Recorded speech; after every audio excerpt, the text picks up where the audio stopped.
tubaha byo mu rugo ukagira amenyo asogwerane neza. Reka dutangire tuvuge ukuntu wagenza what happen if you use this process.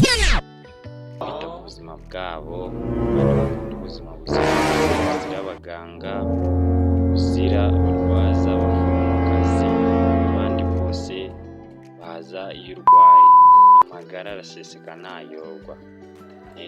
Nkuko urabona ko tugiye gushyiramo indimu, tuvange nyine ka gakuryo kacu tugiye gukora kugira ngo twoze. Ako ni akadufasha mu kuyikamura fresh, tukayikamura tugafata umutobe wayo tukavangamo hariya, tukongera tukavanga, amenyo asa neza, amenyo asa umweru y'urwererane. Niyo usetsa abantu babona yuko rwose urasekeka kubera aho tuvuga ati shyiramo akayiko kamwe ka lemon juice cyangwa indimu. Akacu ndi kubereka utuntu tuzatwikorera. Mukomeze mukore subscribe, like, share and comment. Mutubwire n'ibyo tuzatubazanira muri Big and Vibes Reality Show TV.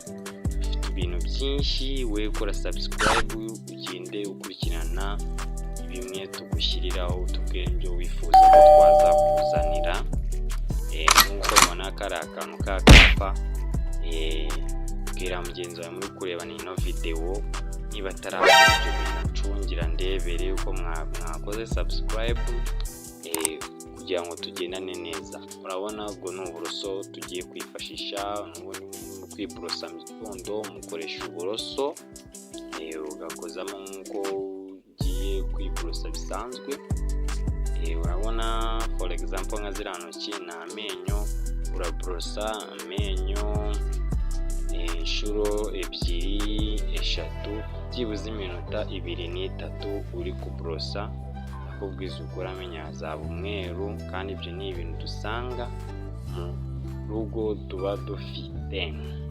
Ubundi ukanywa amazi ashyushye nyine wunyuguzamo kugira ngo process yacu igende ibana.